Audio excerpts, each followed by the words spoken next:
Hey there. Tonight we're not diving into epic battles or royal decrees.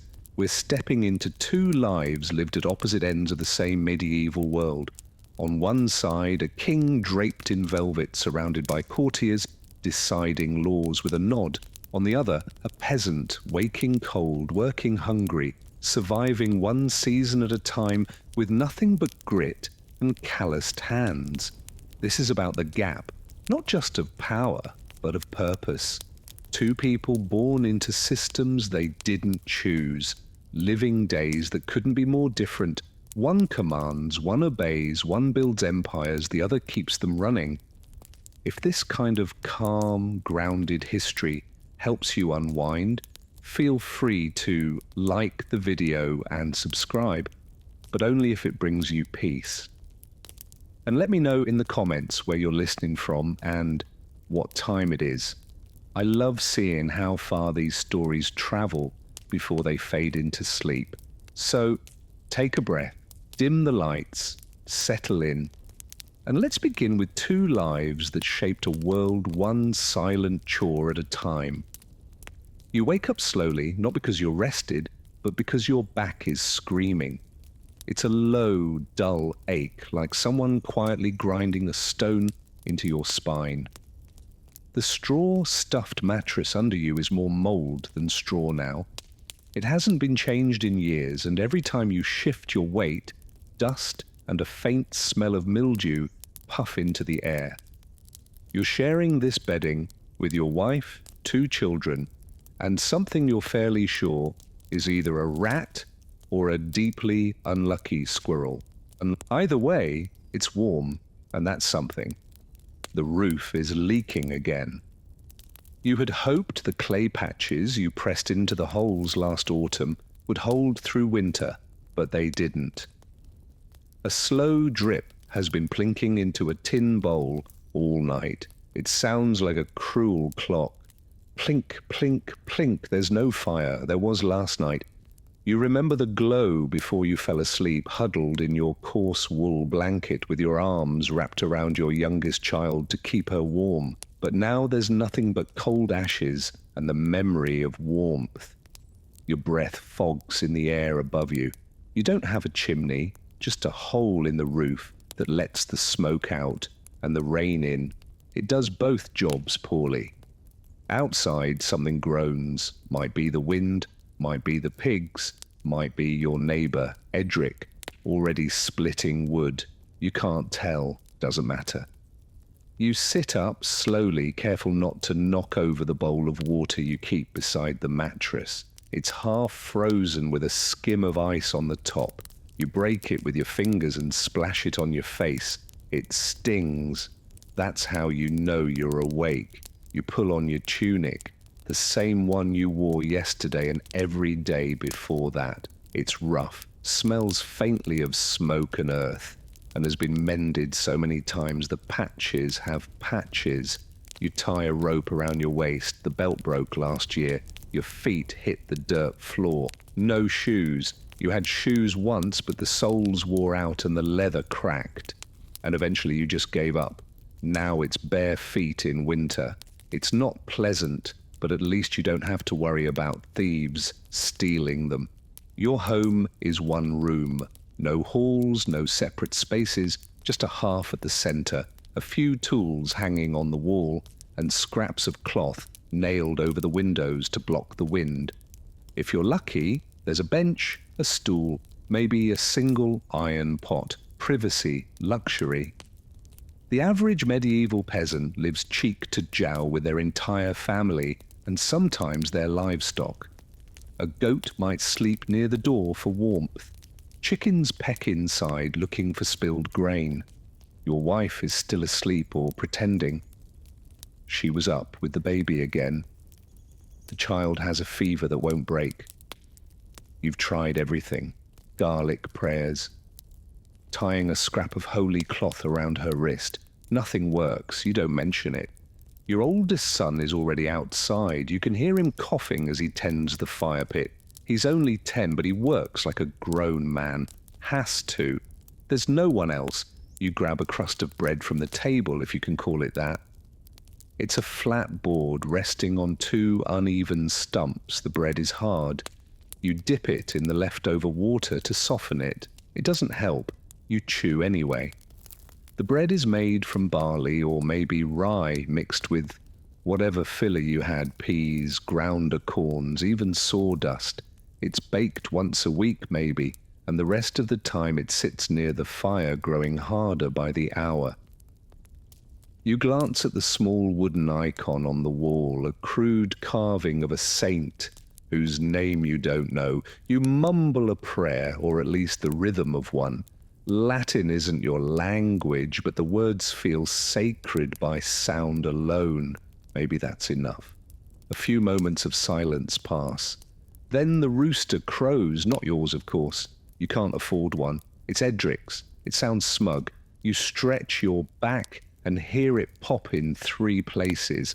That's the morning song. You take a deep breath. The air smells like damp straw, ash, and unwashed wool.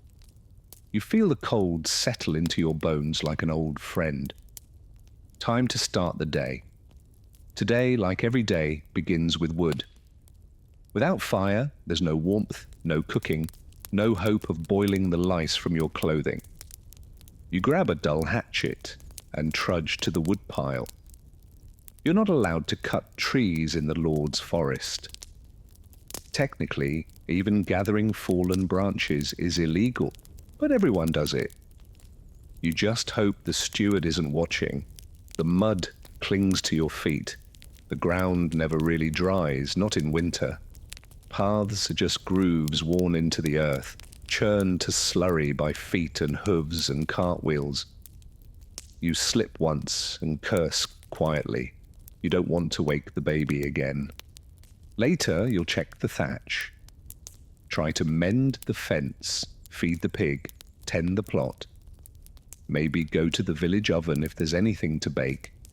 But first, would always you nod to your neighbor. He grunts in return.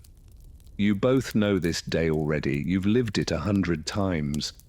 The king wakes slowly, not from cold or pain or noise, but because that is the luxury of power.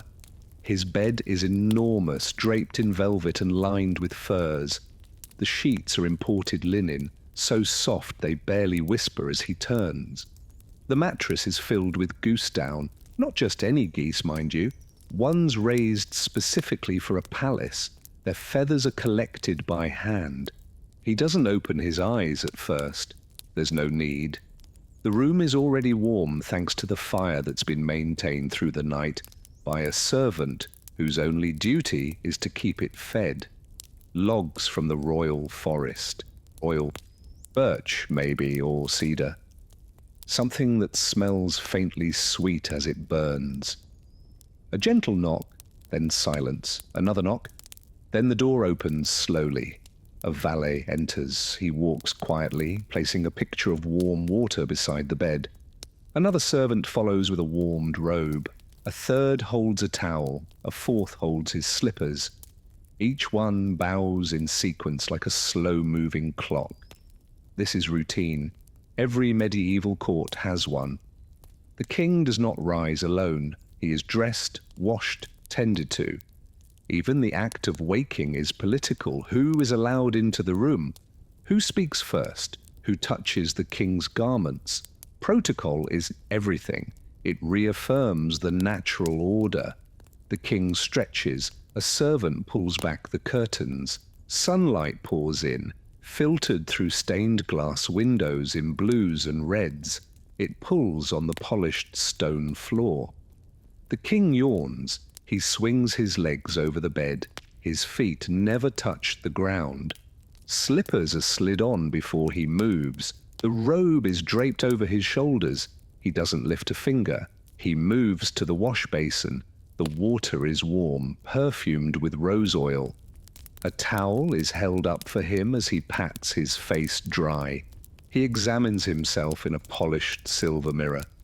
Not bad, he thinks, perhaps a bit pale. He sits. A servant trims his beard. Another combs his hair. A third applies a balm to his hands. A fourth lays out his clothing. A doublet embroidered with gold thread, hose dyed a deep green, a cloak lined with man. And these are not just clothes, they are symbols. His garments are dyed with expensive plant-based pigments, wool, madder, saffron, each hue denoting wealth and power. Breakfast is being prepared. He can smell it. Fresh bread, honeyed figs, sausages, eggs, something sweet, something savory. It will be laid out in the solar rune beside a fire and beneath a tapestry of his grandfather slaying a boar. While he eats, he may hear poetry or music or scripture. He may receive guests or he may not. The day's official matters can wait unless war has broken out or a bishop has arrived unannounced. He hears a knock at the outer door, a steward with the morning briefing, news from the border, a letter from the bishop, a request from a noble, a report on the grain stores. He waves it all away. Later he sits in the warmth and listens to a lute player softly plucking a tune. Outside the bells ring the hour. The sound is pleasant, faint, untroubling. The world beyond the walls does not concern him. Not yet. The king takes a sip of wine. Breakfast can wait. For the medieval peasant, breakfast was not a meal. It was a concession, a small pause between waking and working, a momentary comfort carved from the relentless pace of survival. It rarely came with ceremony, and it never came with choice. The hearth is barely lit, its fire still sulking from the night before. You prow at the embers with a stick and blow gently, your breath fogging in the air. With luck and a bit of kindling that hasn't gone damp in the night, a flicker appears. You feed it carefully until it glows enough to warm the bottom of a clay pot, balanced on the edge of a stone. Your hands hover near it, desperate to steal back the warmth the night took from you. There is no table, just a flat board across two stumps, already scorched in spots from balancing pots over open flame. You pull a wooden bowl from the shelf, not quite round, chipped at the lip, and ladle in a scoop of what might generously be called porridge.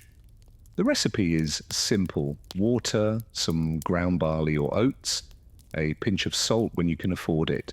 There's no milk. Your cow, if you had one, died last winter, and the village dairy supplies go mostly to the reef. The consistency of the porridge is closer to paste than soup, lumpy, grey, with occasional husks of grain that crunch when they shouldn't. You tear off a hunk of dark, coarse bread, the kind made from a mix of barley, rye, and whatever else can be ground into flour. Wheat bread is for the nobility. White bread is a miracle you've never seen. This loaf is dense, heavy, and days old. You dip it into the hot mush, soften it enough to bite without breaking a tooth, and chew with the patience of someone who knows there's no alternative. Most peasants in medieval Europe began their day with something like this. The term breakfast wasn't even common until later centuries. Instead, the morning bite was a continuation of last night's sustenance. The word itself, breaking the fast, implied there had been a fast to begin with. For peasants, the fast never really ended. Your children sit near you, rubbing sleep from their eyes, already coughing. One of them eats with two hands, the other just stares into the bowl. You tell them to eat slowly, not because there's more coming, there isn't, but because it's better to stretch the illusion. Your wife drinks weak ale from a cracked wooden cup. It's thin, bitter, and lukewarm, but it's safer than water. The stream outside has a habit of killing chickens and children alike. Boiling takes fuel you don't always have. So the ale brewed from grain, fermented just enough to kill what the river carries, becomes the drink of choice even at sunrise. Sometimes, when luck align, breakfast includes an onion or leeks boiled with a bit of fat scraped from the bottom of the meat barrel. But this morning, there's no meat. The pig was slaughtered weeks ago, its parts salted and hung in the rafters. Most of it went to the Lord as was required by law, a tax of flesh, bone, and survival. You hear your neighbour cough outside, Edric again. He's already on his feet, already working. You envy his energy, or maybe you just envy his chickens. He has 3, you have none. Someone knocks on the door, a soft rap. It's a child, muddy-faced, barefoot, asking if your wife has any herbs for her sister. You don't, but she'd find something anyway. Dried nettles, maybe, or wound. You trade for it. Half a heel of bread, split in silence.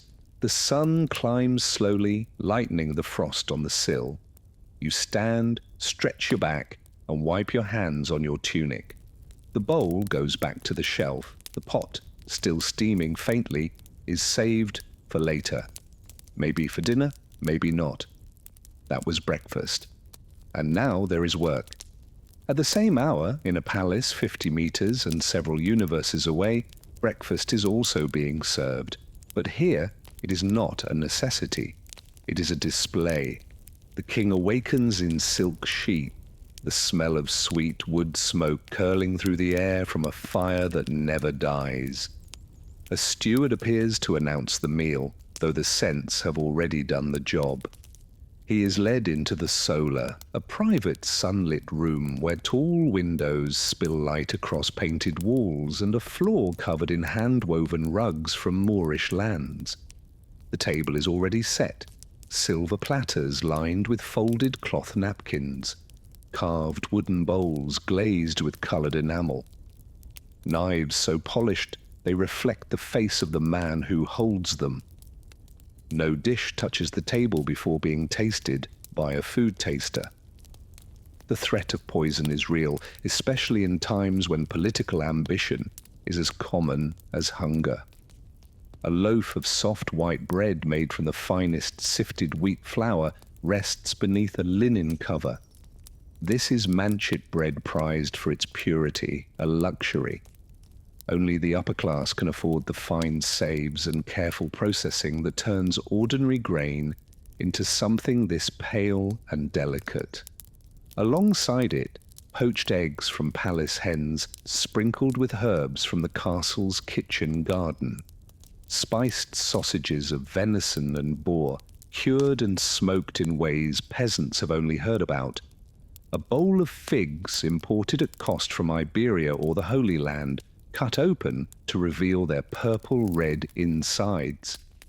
Honeycomb dripping onto cheese, rich and soft, made from the milk of sheep raised on lands the king has never seen. He eats slowly, not because he is savouring the meal, but because he knows he can. There's no rush. A cup of mee sits by his plate, gold-tinged and lightly scented with herbs.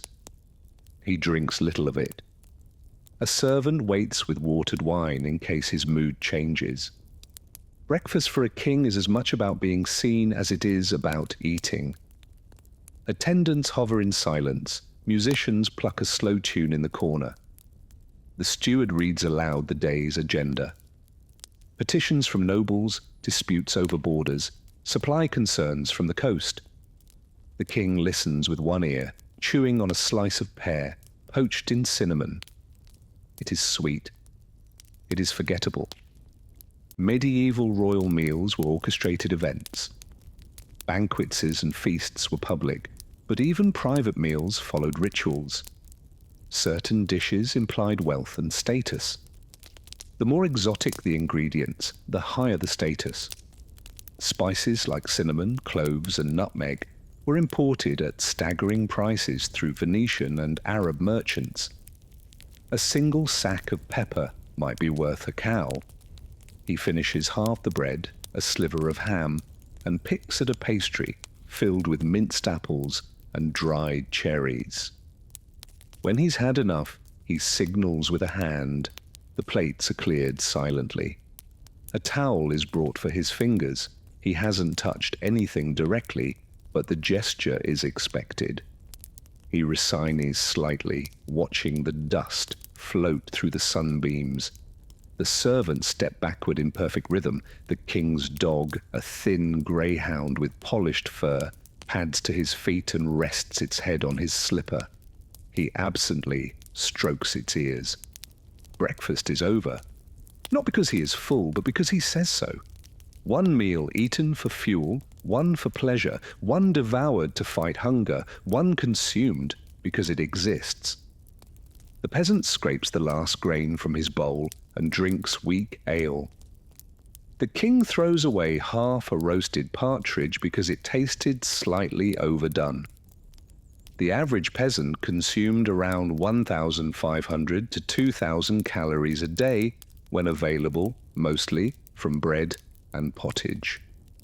The average nobleman closer to 4,000 with far less physical labor to burn it. Gout, the disease of kings, wasn't metaphorical. Too much meat, too much wine, too little motion. But in the end, neither man truly wins. The peasant walks away hungry to a day that will demand everything. The king walks away bored to a day that will offer everything and ask him to pretend it matters. And so they rise from their tables, both under the same rising sun, one stomach aching with emptiness, the other aching with fullness, neither truly satisfied. You reach for your tunic, not because it's clean, not because it's new, but because it's all you have. In medieval Europe, peasants didn't own wardrobes. They owned a garment, singular, maybe two if the harvest had been particularly kind. One for work, one for sleeping. Sometimes they were the same thing. Yours certainly are. It's made of rough spun wool, the fibers coarse enough to scratch your skin raw if you're not careful. The color something between mud and old straw. It was once a pale brown, but years of labor, smoke, and unwashed sweat have darkened it into anonymity. The sleeves are uneven. One is frayed at the cuff, the other patched with an old scrap from your wife's dress. No one will notice. No one cares. Underneath, if it's a good day, you might wear a linen shirt. Smock is the proper term.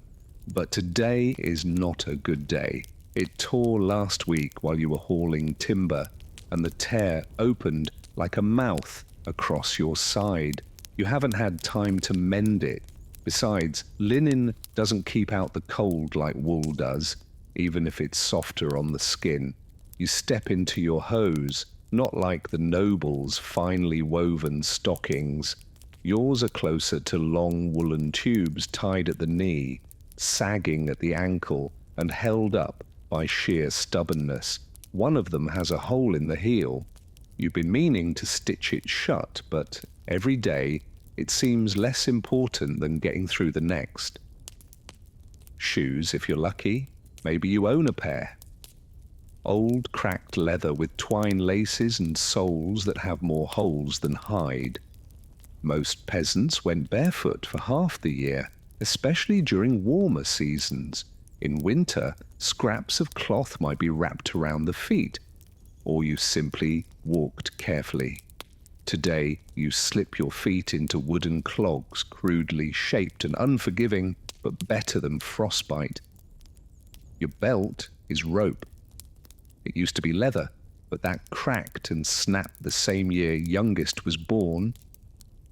The rope is a better symbol of your station anyway. A looped, scratchy truth wrapped around your waist. No buttons, no zippers. Those are luxuries centuries away. Your clothes are fastened with knots, wooden toggles, or nothing at all. The neckline of your tunic hangs open, loose from years of wear. Your wife ties it closed with a bit of twine. She doesn't smile. Neither do you. There's nothing joyful about getting dressed when every stitch reminds you how close you are to nakedness. Medieval peasants had no closets, no drawers. Clothing hung from nails in the wall or was folded and placed in a chest if you were fortunate enough to own one.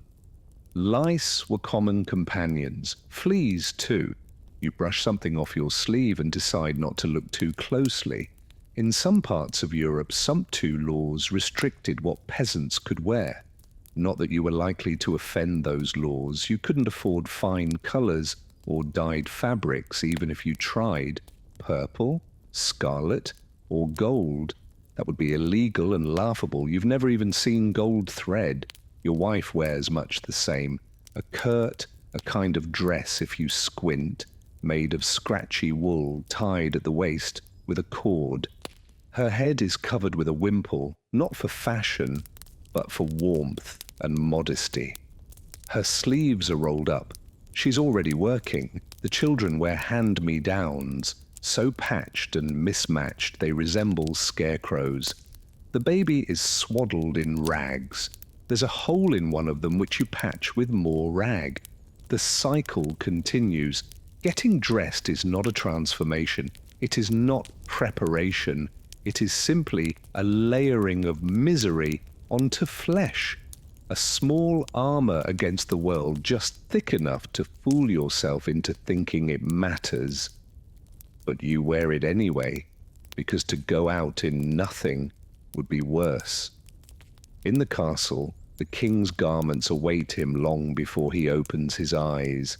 Laid out by pages and valets, his clothing is carefully selected, inspected, and warmed by the fire so that not even a thread feels chilled when it touches his skin. It begins not with the outer garments, but with the linens. Soft bleached white undercloth made of finely woven flax fibres. Only nobles could afford such softness. The peasants grow the flax, the king wears it.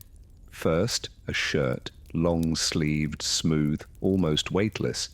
It smells faintly of lavender, dried, and stored among the folds by servants whose names he doesn't know. Over that hose, snug-fitting woolen garments that cover his legs from ankle to thigh. These are dyed a deep blue, a colour expensive to produce, extracted from wed and reserved for those of means. Over the hose he is helped into a doublet, a padded tailored jacket that buttons down the front with small discs of bone or polished horn. The buttons are decorative as much as functional. Unlike the peasant, the king wears buttons not because he must, but because he can. Buttons are a mark of craftsmanship, proof of tailoring, a symbol of class stitched into the seams. His cloak today is velvet, dyed of rich burgundy, lined with man fur. The cloak drapes from his shoulders and trails slightly on the floor. A servant tucks it just so to avoid dust. On his feet, soft leather boots made by the castle corder, fitted exactly to his size and shape. They have never touched mud. A sash of silk is tied around his waist, its ends embroidered with the symbol of his house. Silk is imported from Byzantium and the East. It travels through trade routes, guarded by mercenaries and balanced on the backs of camels. It arrives here at great cost. He doesn't think about that. He just likes the way it drapes. Jewelry is optional, but customary. A ring or two, a brooch, a clasp, set with semi-precious stones. These are not for security or beauty.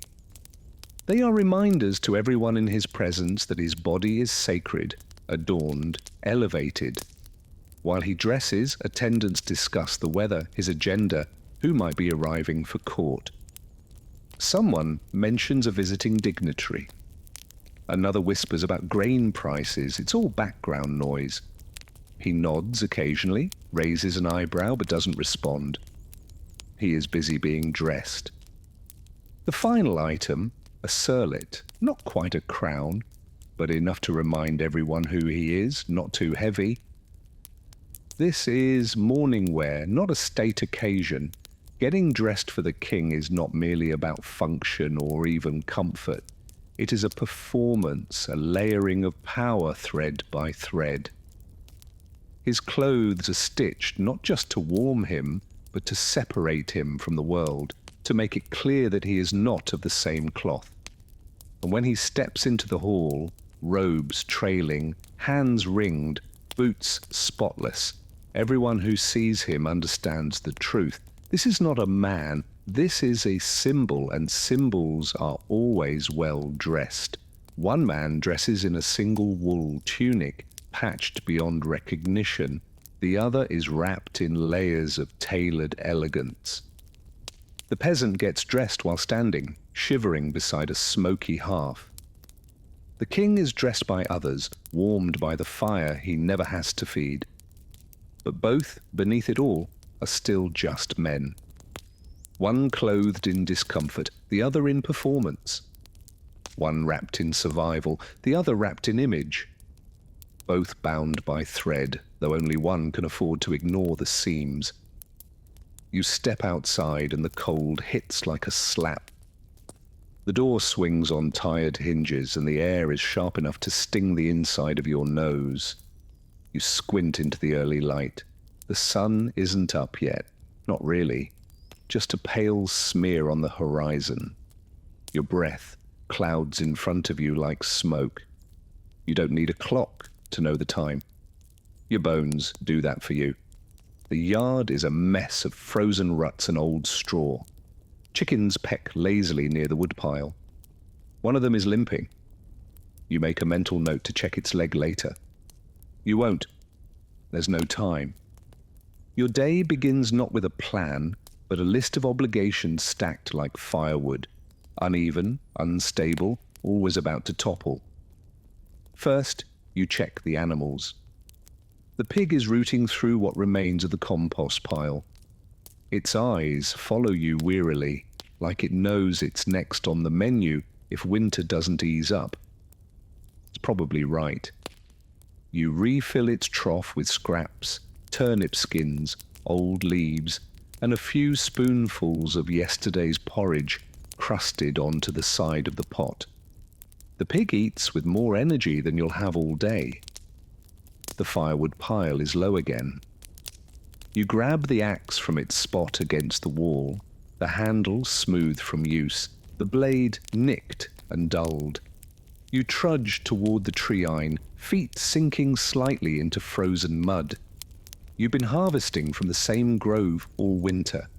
Each day you go a little farther in. Each swing of the axe feels heavier than the last.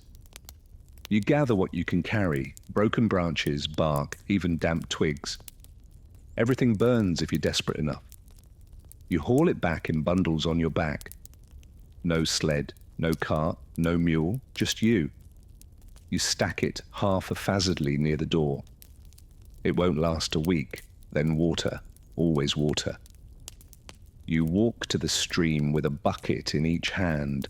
The water is clearer than it should be, a bad sign. That means fewer fish, fewer frogs. You draw it up in silence. You slip once on the icy stones and your knee slams into the mud. You swear under your breath.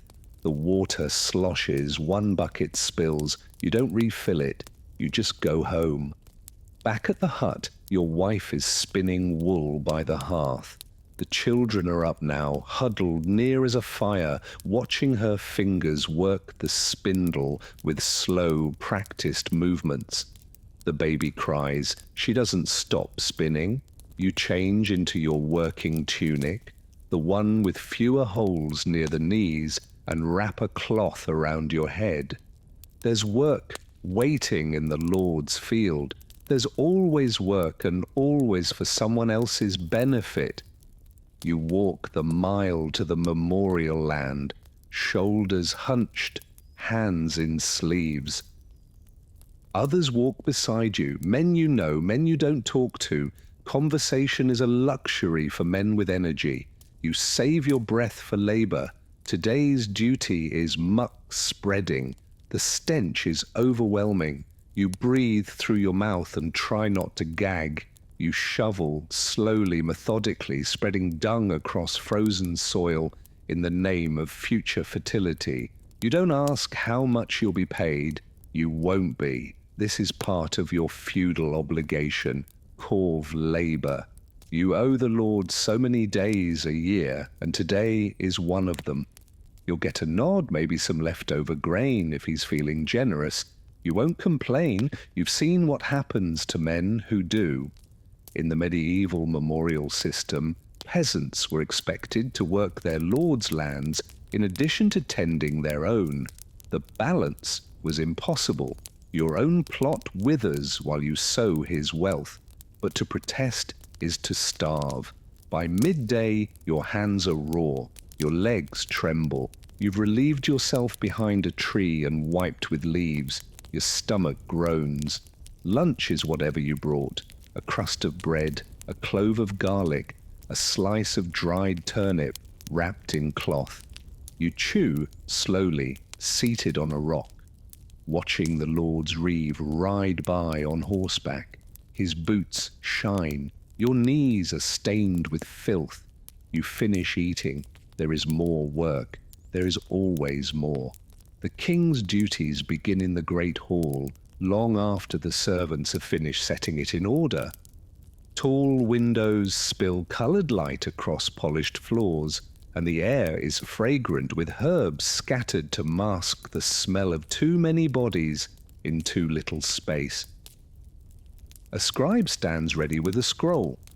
The steward approaches, bowing low. The first item on the agenda is a petition from a noble family requesting permission to build a new mill. The king listens, then gestures. Let the advisers argue. He'll decide once they've worn themselves out. He settles into the high-back chair, not quite a throne, but elevated nonetheless, and sips wine from a goblet carved with a royal crest. His robe is thick velvet, his fingers heavy with rings. A clear begins reading aloud the list of grievances from the local burghers. The taxes are too high, the roads are impossible. Bandits stalk the woods again. The king nods occasionally. Mostly he thinks about lunch. A messenger arrives from the northern border. There's trouble as always. The baron is late with his levies. The peasants there have been refusing to work. He asks if soldiers should be dispatched. The king raises an eyebrow. Only if the harvest is in, he murmurs. The medieval king was not always a tyrant. His days were often consumed with small grinding details, managing trade routes, hearing disputes, confirming marriages, ensuring vassals remained loyal. His power was vast, but not absolute. Even a king needed to maneuver through politics, through custom, through the church. A priest approaches with a sealed letter from the bishop. More concerns about heresy in the southern shires. A wandering preacher has been stirring up unrest. The king sighs. He'll let the Inquisition deal with that. The court jester interrupts with a joke. No one laughs until the king smirks. Then the room erupts with polite chuckles. He listens to a minstrel perform a new ballad, half paying attention, while his steward quietly counts out expenses from the last feast. The numbers are high. No one questions it. Then come the petitions from the commoners.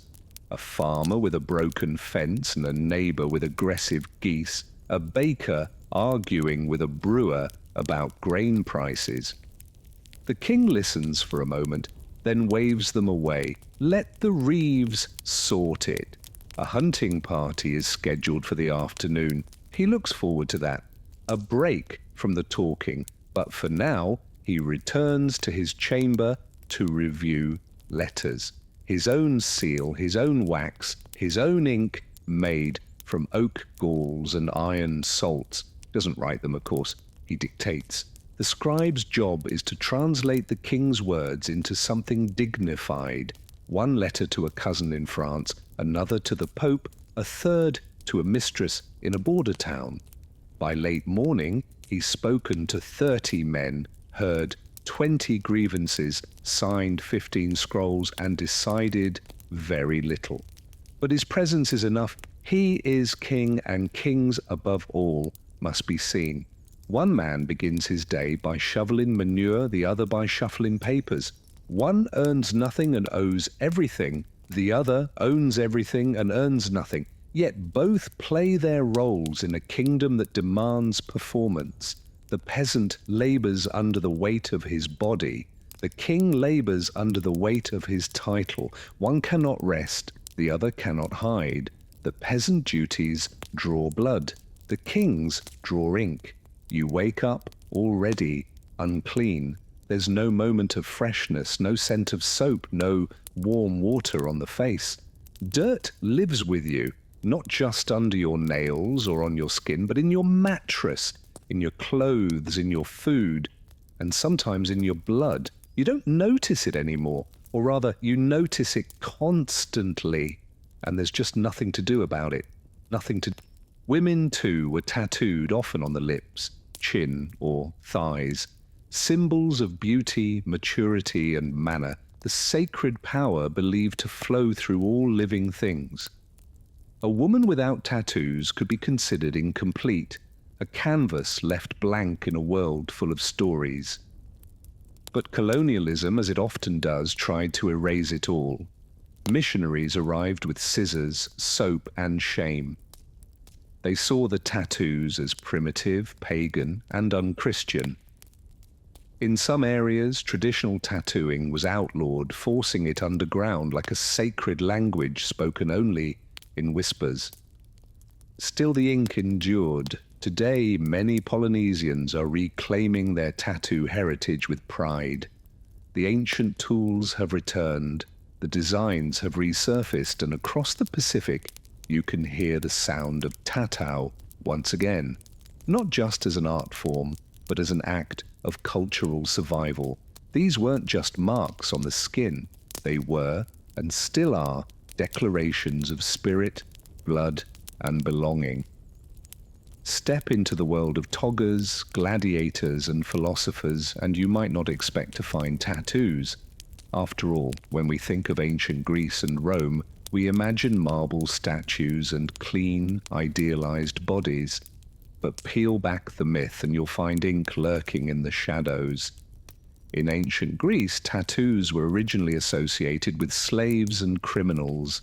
In fact, the Greek word stigma, yes, the root of our modern term stigmatize, referred to the permanent marks branded or inked into someone's skin as punishment. These weren't symbolic or decorative, they were labels, warnings. If you were a runaway slave or a captured enemy, your captor might tattoo your forehead with a message like, "Stop me, I ran away." A permanent scarlet letter etched into the skin. The Romans, pragmatic as ever, borrowed this idea and took it further. Soldiers in the Roman army, especially those in specialized legions, were often tattooed to mark their loyalty, a kind of flesh-bound dog tag. But they also used tattoos to brand gladiators, slaves, and prisoners of war. It wasn't about identity, it was about ownership. There's a darker twist here. The early Christians, persecuted by Roman authorities, were sometimes tattooed as a form of humiliation, but centuries later, Christians would reclaim the practice. Pilgrims to Jerusalem in the Middle Ages often returned with small crosses tattooed on their arms, proof of their devotion and suffering. What began as a tool of punishment morphed into a badge of faith. Interestingly, in later Roman times, Emperor Constantine, the same ruler who legalized Christianity, banned tattooing on the face, not because it was cruel, but because the face, he declared, was made in God's image and shouldn't be defiled. The irony, bodies were still fair game. Unlike in Paullinia, where tattoos elevated someone's social standing, in the Greco-Roman world, they often lowered it. Tattoos marked you as an outsider, a sinner, a slave.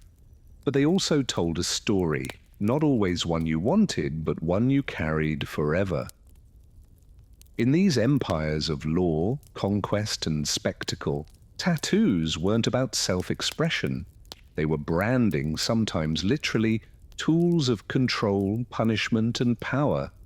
and like all marks of oppression, they would eventually be reclaimed.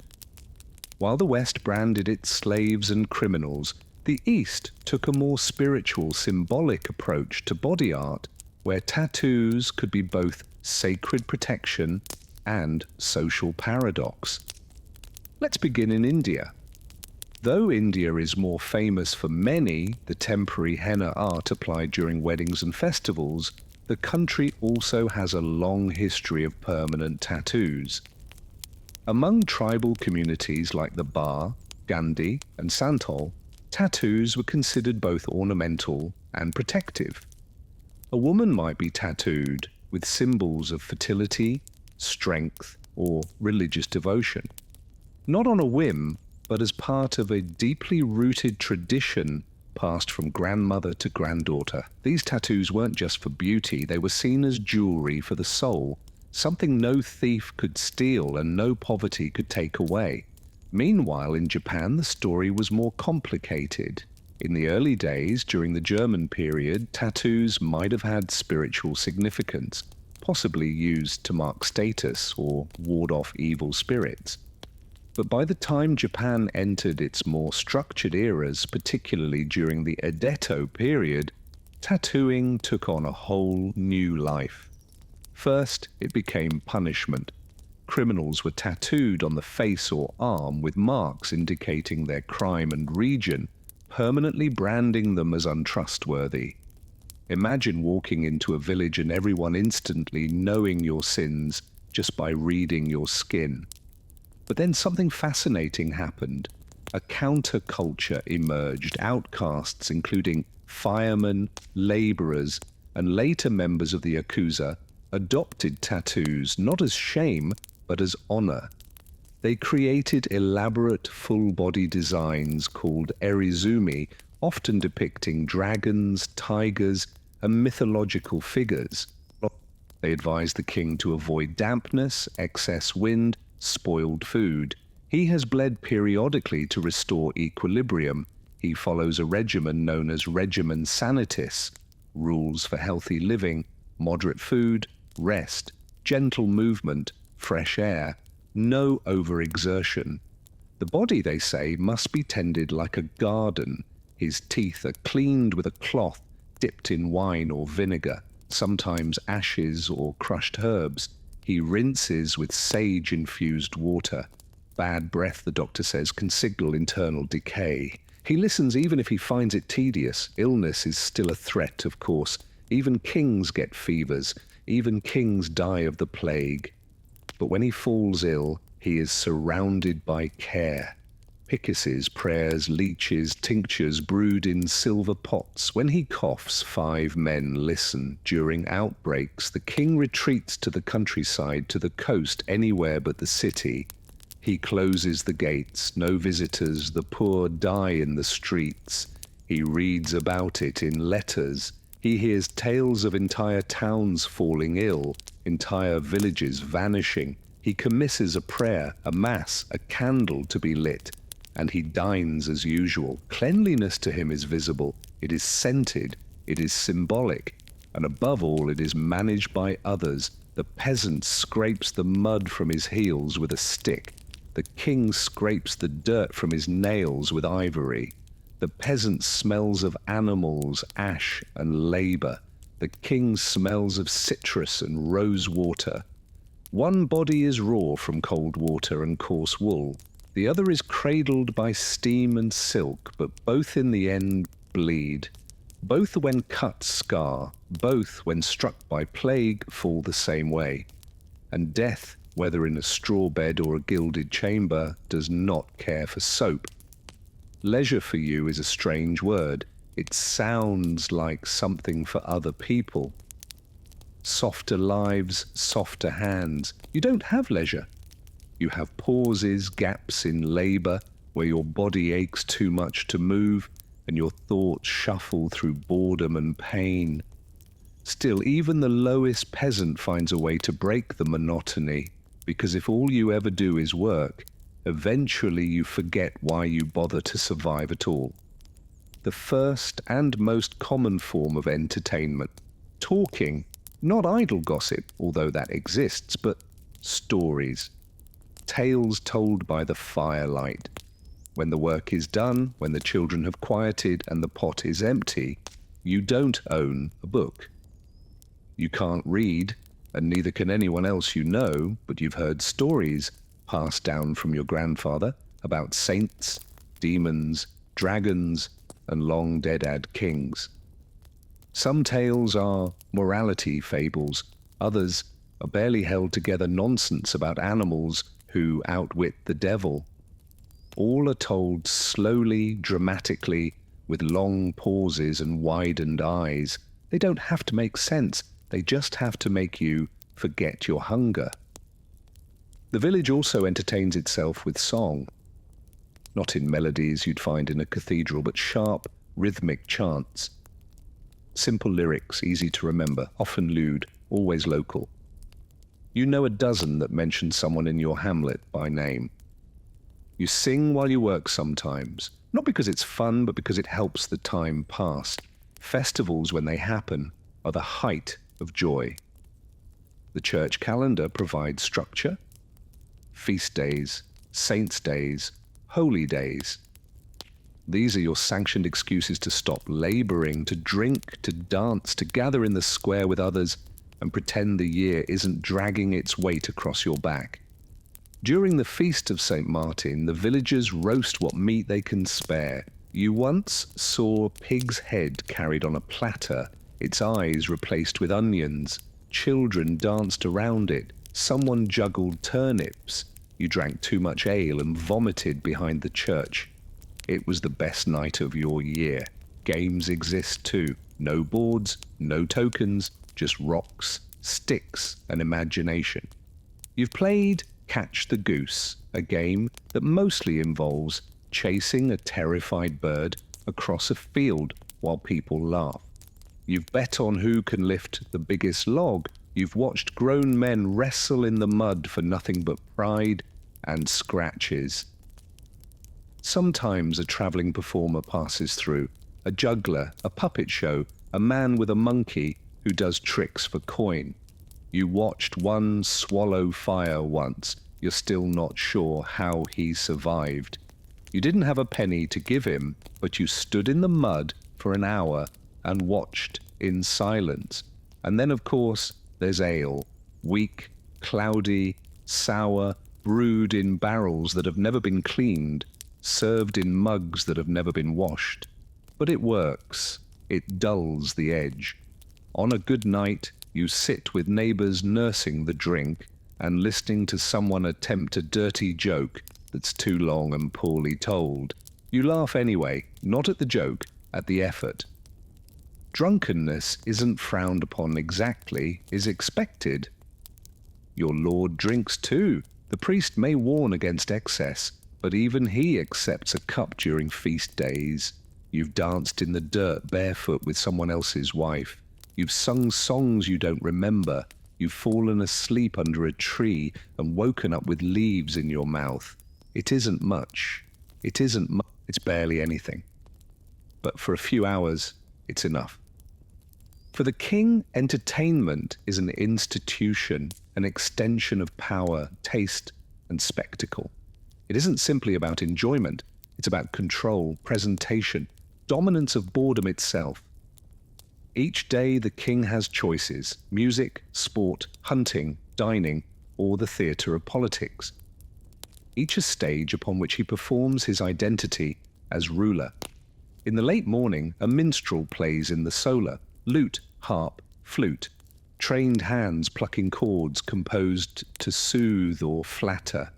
The melodies are composed by professionals, copied by scribes, and performed by those who know their lives depend on the king's reaction. He listens idly.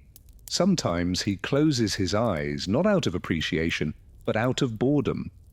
Then he waves a hand and says, "Enough." The room empties. Later, he walks in the gardens.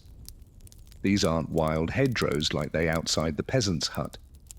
They are curated spaces, ornamental herbs, sculpted topes, fountains imported from Italy, everything arranged to remind him of order. his order. He plays chess with a visiting noble. The board is made of inlaid ivory and lapis.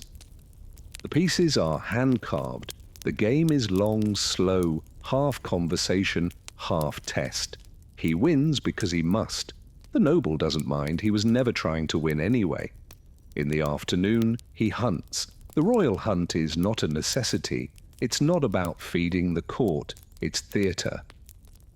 He mounts his horse, bred for stamina and speed, wearing a leather doublet, gloves stitched with his crest. Hawks ride on gloved fists, hounds run ahead, horns sound. The forest clears for him. The animals are driven toward him by beaters, peasants with sticks shouting and stomping through a brush. When the deer appears, he loses his arrow. If he hits, it is a great shot. If he misses, it was a great shot that narrowly missed. The record will reflect it either way. At the end of the hunt, there is a feast. The boar is roasted whole. Game birds are dressed in their own feathers. Wine flows freely. This is not survival. This is abundance, a display of divine favor. The medieval king's court often included jesters, acrobats, storytellers, and even magicians. These performers were well trained, many traveling across kingdoms. A single misstep, a poorly told joke, an insult taken too far, could mean exile or worse. But if they succeeded, they might die near nobility, gain patronage, or receive a gift of land. He watches a performance. A troupe enacts a play from a distant city, perhaps Paris or Prague. The themes are familiar: betrayal, honor, God. He applauds at the end, even if he barely followed the plot. The hall echoes with approval. No one asks if he enjoyed it. In the evening he may read, not aloud, that is for clerks, but he listens to books being read to him, tales of ancient Rome, romances of knights and maidens, treatises on theology. He asks questions occasionally, not always expecting answers. Then music again, then a warm bath, then sleep. Entertainment is not rare for him. It is constant, and yet he is often bored. The peasant laughs because it might be the only joy he feels all week. The king laughs because it's expected. One dances in the dirt in bare feet, to the rhythm of a friend slapping a barrel. The other dances in a hall, gilded and perfumed to strings and harps. One sings to forget the hunger. The other listens to singers to fill the silence. The peasant waits all year for a single feast day. The king feasts every day and longs for something new. Yet both in their own way seek the same thing, to forget for a moment what they are. You wake hungry again. You went to bed with hunger, sitting in your gut like a stone, and it's still there, just dulled by sleep. And the idea of being full feels like a memory from another life. Maybe you were full once, a festival day, a neighbor's wedding. But most mornings, like this one, your stomach starts out quiet and gets louder by the hour. You stir the pot hanging over the hearth. It's yesterday's pottage, still warm from the coals, thick like glue and brown like mud. Bits of barley, a turnip chunk, a wilted leaf. You ladle a scoop into your bowl. There's not much left, so you give the bigger share to your eldest child. He doesn't thank you. He just eats like a dog that doesn't want to be seen. Pottage is what you eat. Morning, evening, sometimes cold in the middle of the day, if there's enough to spare. There's no recipe. It's whatever you have, boiled for hours until it can't be picked apart. Barley and oats are common, sometimes beans, peas, leeks. If you're lucky, a scrap of fatback or a bone for flavour. Usually not. Bread is next if there's any. Yours is black and hard, made from rye and barley. Grains that grow better in poor soil, the kind you farm. The flour is mixed with water and salt if you have it, then baked into rounds or flat cakes in the communal oven if you remembered your place in line. There's grit in the bread. Stone-ground flour always leaves a bit behind, and it wears your teeth down year by year. Your murs feel dull now. One is starting to crack. You chew anyway. Slowly, carefully, you drink ale. Everyone does. Not the strong stuff. What you have is weak and cloudy, more like fermented grain tea than anything intoxicating. But it's safe. Safer than the river. The well went bad last month. And you still remember the sick child who didn't make it. Boiling water takes firewood, and firewood takes hours. Ale it is. Meat is rare. Maybe once a month you buy a scrap from the tanner, a cut too fatty to cure, or too bruised to store.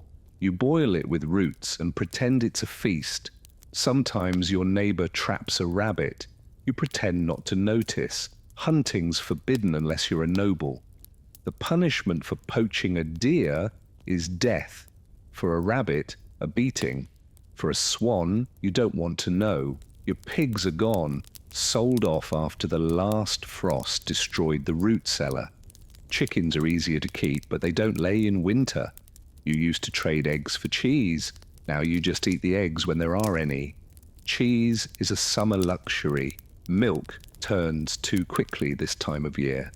On holy days, there's more to eat. Saints' feasts, harvest festivals, wedding. These are the times you remember with your eyes closed. Bread stuffed with onions, roasted goose, baked apples dripping with honey. It doesn't last, but it burns into memory. You've told your children stories of the last Maccamis feast as if it were legend. Some peasants barter with their produce.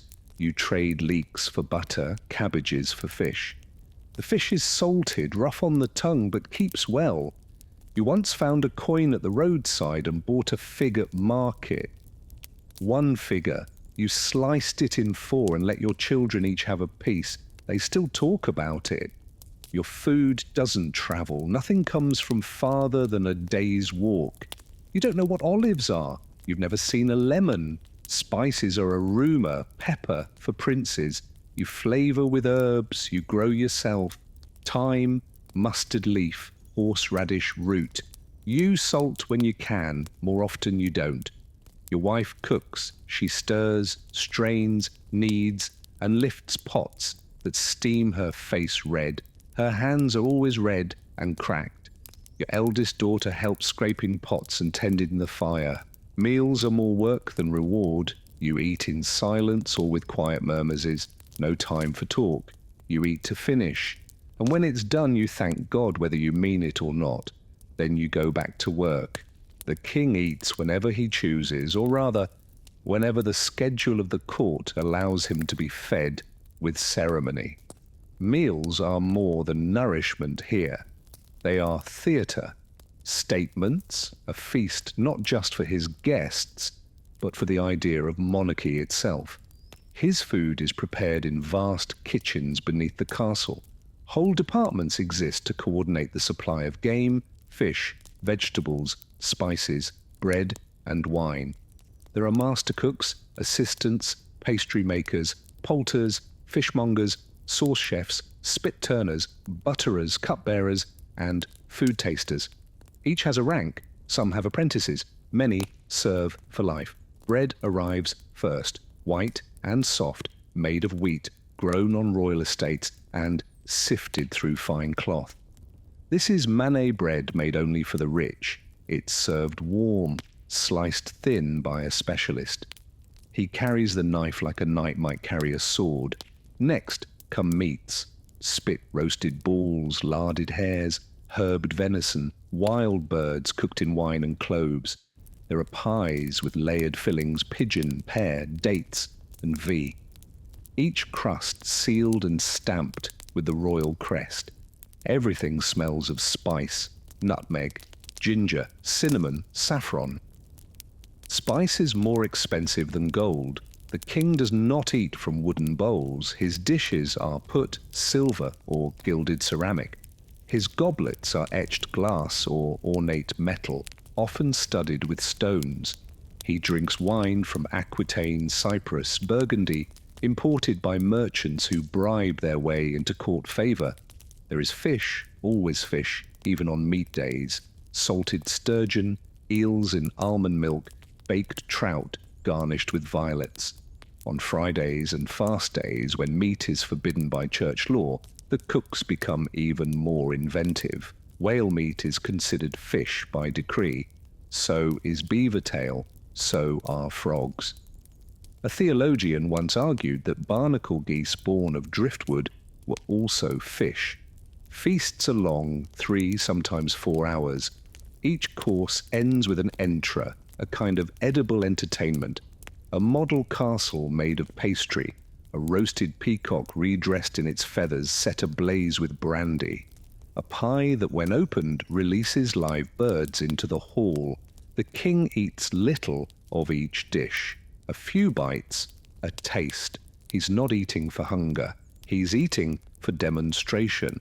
His physicians monitor his consumption carefully. He is advised according to the theory of the 4 humours, balance between hot, cold, wet, and dry. Roast beef is hot and dry, fresh apples are cold and moist. Food must be chosen with care, lest it unbalance the king's body, or worse, his mind.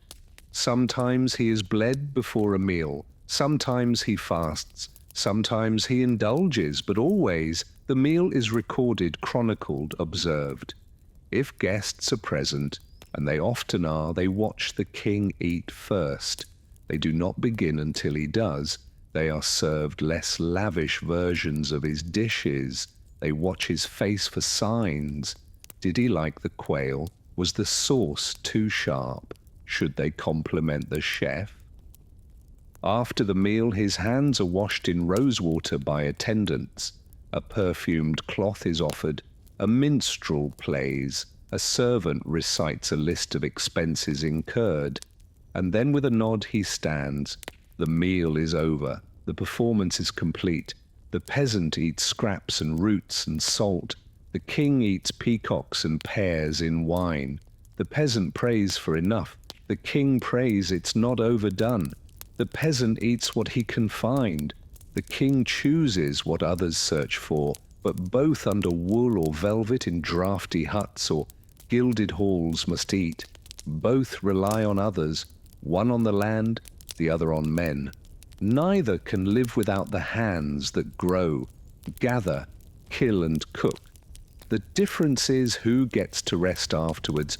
You wake with the name of a saint on your lips. You're not sure which one. There are too many. Saint Cathbot, Saint Isidore, the one your wife prays to for healthy births, or the one your neighbour swears healed his cow's leg. They blur together. Their images are painted badly on wood or carved in the stone at the chapel. Flat eyes and bent fingers, holding books, staffs, or babies. They all look tired. You feel the same. Religion is not something you think about. It's something you live inside, like the weather, like the mud. You cross yourself before you eat. You mumble prayers before bed. You know the Lord's Prayer, though half the words don't mean anything to you. You know the creed. You know that Sunday is for church and that missing it gets you noticed.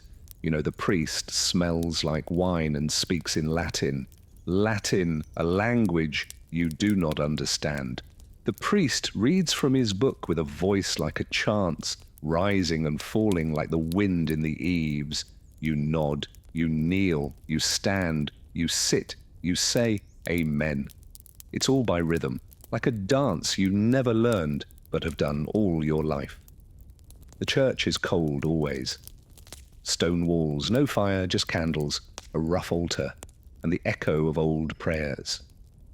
You sit on a bench and think about your chores. You don't mean to, you just do. The church tells you what to eat and when to fast. It tells you when to mourn and when to celebrate. There are dozens of feast days, but most of them mean kneeling more, not eating more. On Fridays, you don't eat meat. During Lent, you eat less of everything. Advent is for waiting, Easter is for singing, Christmas is for huddling close to the fire. The priest is not poor. He has a servant, a fat goose, and shoes without holes. He doesn't till the soil, but he talks about sin with the confidence of someone who's never had to lie for a crust of bread. Still you listen. He buries your dead. He blesses your fields. He might even know your name. When things go wrong, when a child is born sick, or a cow refuses to milk, or the weather turns against you, you look for meaning, for punishment, for sin, for someone to blame. You tie herbs above the door, light a candle, leave a coin at the chapel. You mutter to St. Bridget or St. Blah or St. Jude. You aren't sure which one helps with fever. You try them all. You've heard of people who stopped going to Mass. They vanished or starved or had their thatch catch fire in the night. You don't test those stories. Superstition isn't separate from faith. It's just the part the priest doesn't talk about. Your wife hangs charms over the cradle. Your neighbor buries nails at the corner of his field. You carry a bone in your pouch just in case. The seasons change with the saints. Michaelmas brings the harvest. Candlemas starts the 4th. Midsummer's Eve is a night for fire and fear. When spirits walk and old magic stirs, you've jumped over the fire with bare feet. You've thrown salt into the ashes. You've whispered things you wouldn't dare say aloud. There's a woman outside the village, an herbalist, maybe more. Some say she's a witch. Others say she's just clever. You went to her once when your youngest was sick. She gave you a sack of dried nettles and told you to burn it while singing. You did. The fever broke the next day. Coincidence? God, her. You'll never know. That's the point. You believe because belief is what keeps you sane, because it gives shape to fear. Because if you don't believe, what's left? Just cold, just hunger, just death. So you believe. Even when you doubt, you believe. The king prays too, but his prayers are written by others. In the chapel, attached to the royal palace, he kneels on cushions surrounded by marble and stained glass. He holds a prayer book, a psalter, illuminated in gold and crimson with saints drawn in miniature. The words are in Latin, but he has been taught them since childhood. He knows when to bow, when to pause, when to look solemn. His faith is not just personal, it is political. Monarchs in medieval Europe ruled by divine rights, their authority sanctioned by God, their power confirmed by coronation and anointing. To doubt the king was to doubt heaven itself. The king has confessors, bishops, and chaplain. He speaks with archbishops about church lands, tithes, theological debates.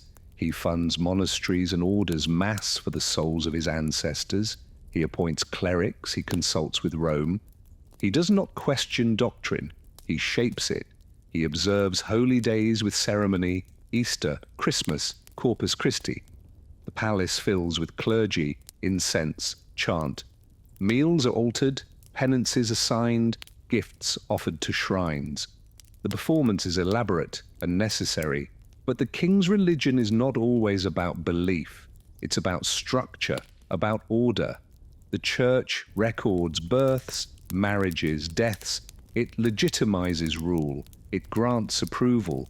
It threatens excommunication. For the king, the church is an institution, a partner, and a rival, a mirror of his own power. Still, he believes in his own way. He believes because the system would collapse if he didn't. He believes in divine order, in moral duty, in eternal reward. And yet he too fears what lives outside the liturgy.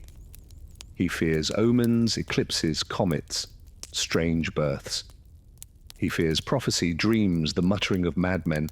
He wears relics under his cloak. A saint's tooth, a splinter from the true cross. His armor has a cross etched inside the breastplate. He believes it protects him. He consults astrologers. He reads horoscopes. His advisors tell him which days to travel and which to avoid. Before battle, he fasts. He hears Mass. He takes communion. He believes it will turn the tide. When plague strikes, he orders public prayers. He funds processions. He closes the city gates. He retreats to the countryside. He commisses masses for the dead. Thousands of names read aloud night after night. He has seen what faith looks like in desperation. He has seen villagers fog themselves in the street, begging God to spare them. He has seen men weep in front of statues. He has seen the bones of saints carried through mud. He believes, but he does not trust.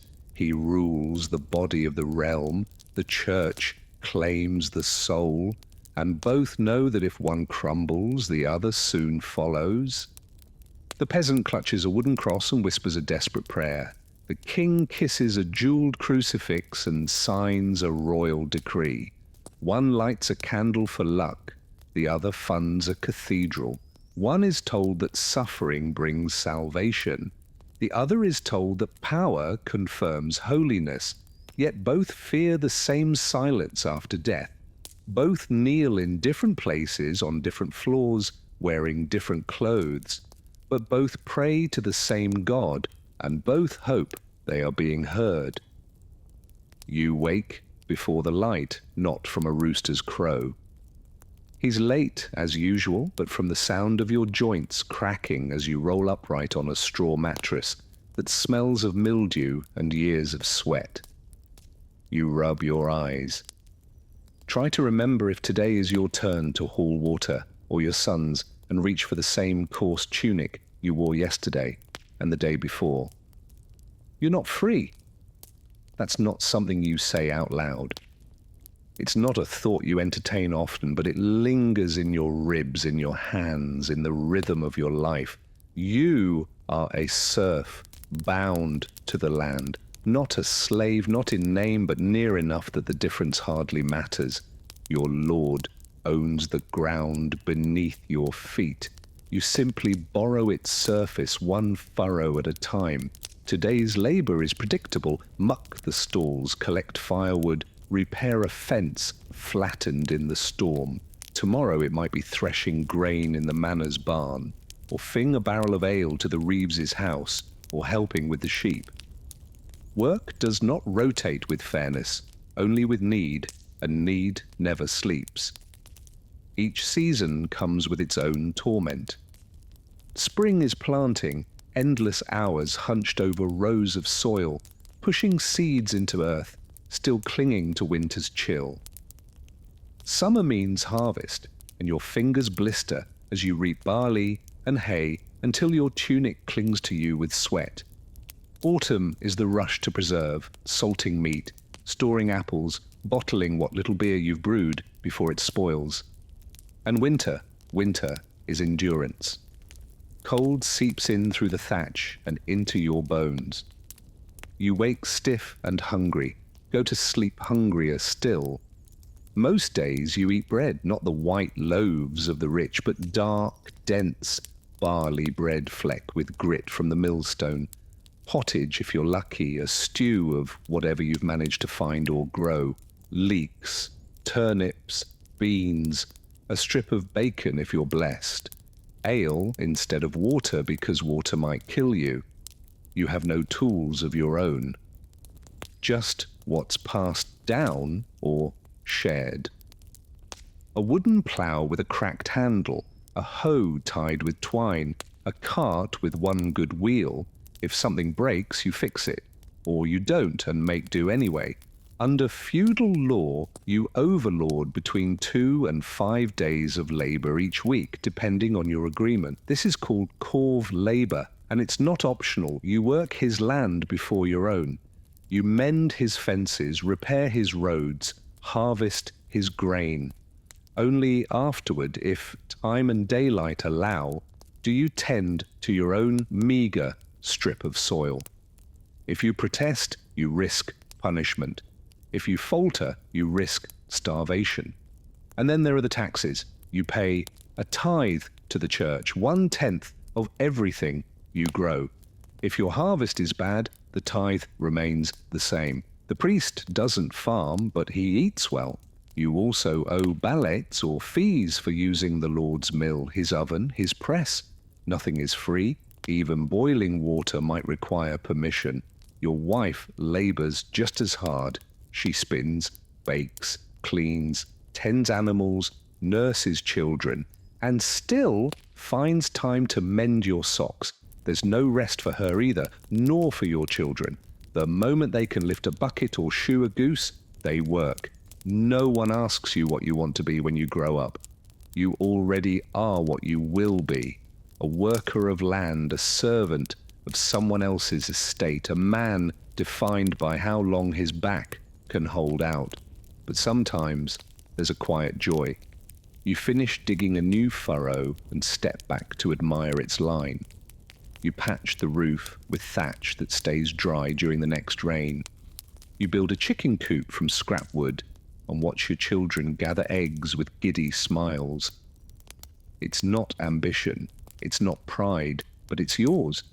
You might think a king's life is idle, that he lies in silk, is fed by servants, drifts from banquet to banquet. That's true some of the time, but ruling is work. Different work, yes, but work all the same. He wakes surrounded by functionaries, a chamberlain, a squire, a confessor, a groom of the stool. Every movement is observed, every word carries weight. He is expected to be the embodiment of divine order, the cornerstone of a realm stitched together by loyalty and law. His day begins with council. The royal household is a bureaucracy. Treasurers count coin, stewards manage land, scribes track correspondence. The king listens as they list problems, border disputes, unpaid taxes, bad harvests, rebellious barons. He must decide what to do. His decision becomes law. He spends hours holding courts, some of it ceremonial. Knights seeking titles, nobles pledging fealty, some of it judicial cases of land theft, marriage disputes, accusations of treason. His presence alone influences the outcome. One raised eyebrow can sway a sentence. Kings are also diplomats. He arranges marriages like chess moves, one daughter to seal peace with Aragon, a nephew sent to marry a distant duchess, alliances made not with treaties but with bloodlines. He governs warfare too. In times of peace he trains, reviews armories, sends funds to fortify castles, approves levy rosters. In times of war he commands directly or through trusted generals. Many medieval kings ride to battle themselves. Some die there. His signature controls currency. A decree to mint more silver coins or to debase the currency slightly ripples across trade networks. He must think like a banker, a warlord, and a priest, all while keeping the nobles happy and the peasants quiet. Even feasts are work. He sits at the center, radiant with wealth, a living symbol of stability. His food is inspected, his wine poured by protocol. Every bite is a message. To eat too much is gluttony, too little ingratitude. He meets with bishops, abbots, and papliots. The church is both ally and rival. The king may fund monasteries and cathedrals, but he's also wary of Rome's influence. A single excommunication can undermine his throne. Sometimes, in a quiet hour, the king reads or listens to a clerk read aloud. Books of law, chronicles, religious texts. He must be informed. Ignorance is weakness. He must also project health. A weak king invites rebellion. So he rides, he hunts, he leads possessions, he is seen. Visibility is a kind of labor, exhausting, unending. Even his sleep is guarded.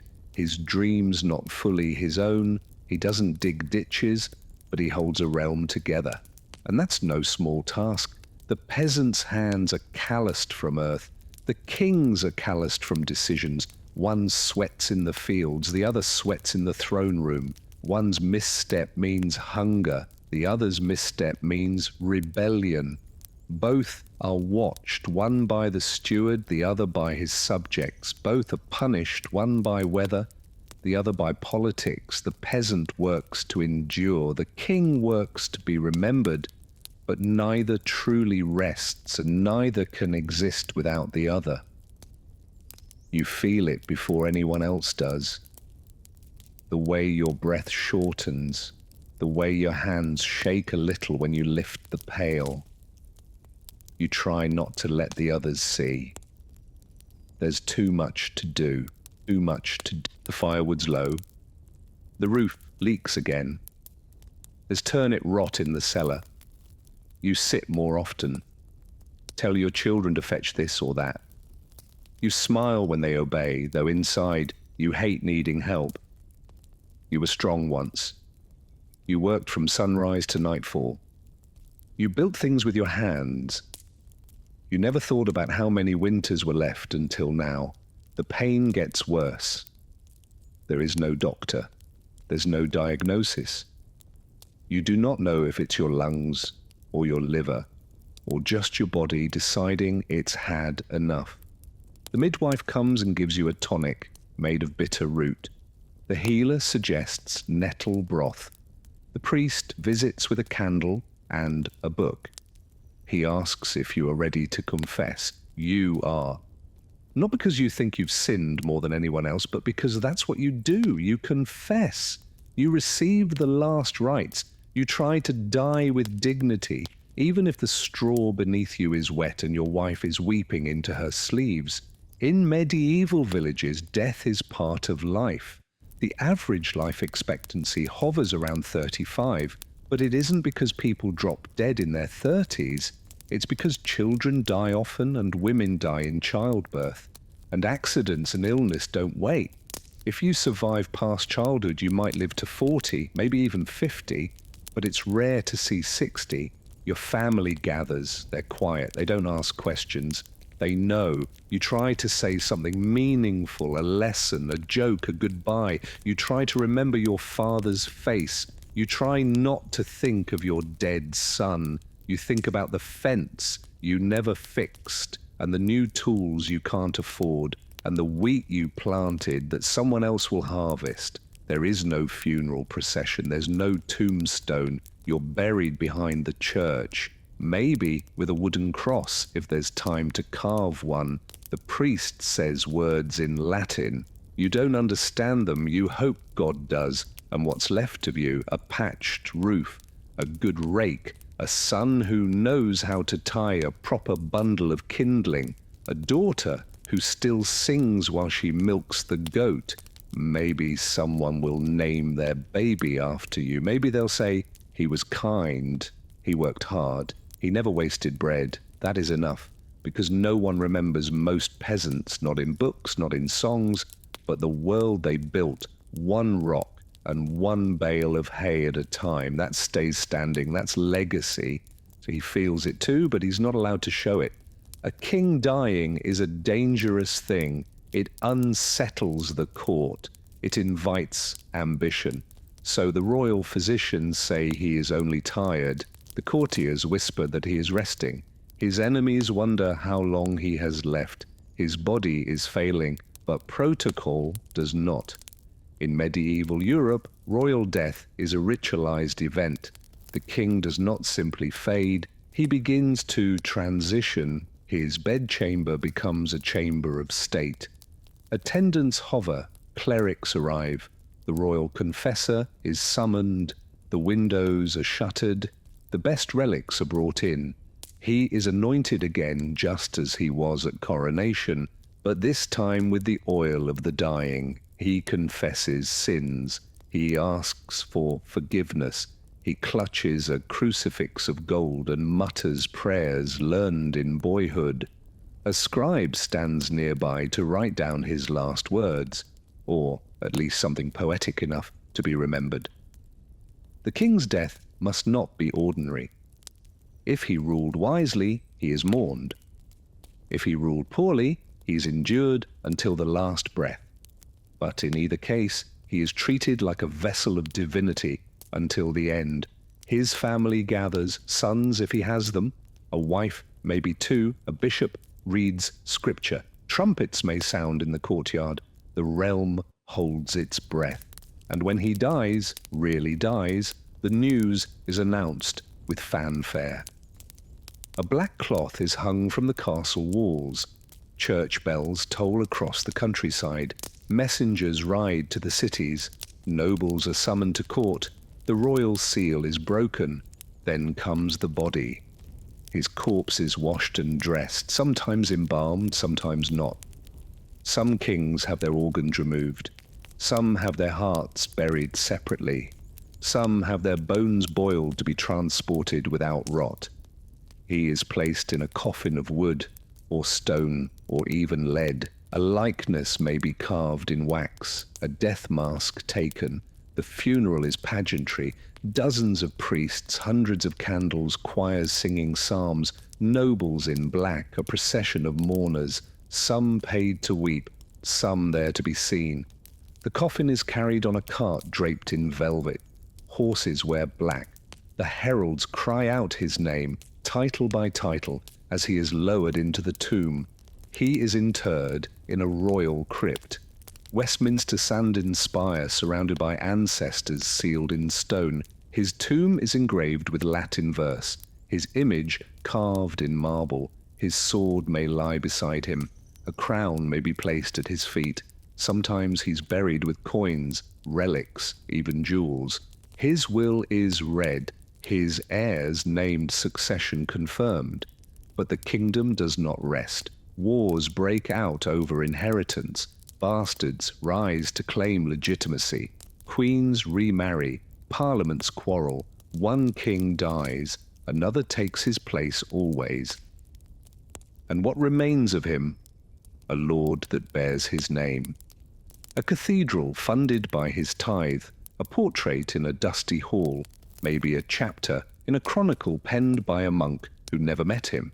But more often his memory fades, overwritten by the next war, the next tax, the next king. The peasant lies beneath earth and stone. The king lies beneath gold and marble.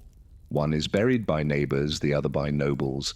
One rests beside a ditch, the other in a crypt, but they are equally still. Time forgets them at the same speed. The world turns without them. Grass grows over the grave. Language shifts. Stories blur. In the end, legacy isn't a statue or a monument. It's the echo of your labor, the bread you baked that fed a child, the wall you built that stood another winter, the law you passed that outlasted your bones, the song someone still hums without remembering where they learned it. All things fade, but some things endure in work, in memory, in silence. And when both the king and the peasant have crumbled to dust, the only difference is how long it takes the wind to blow their names away.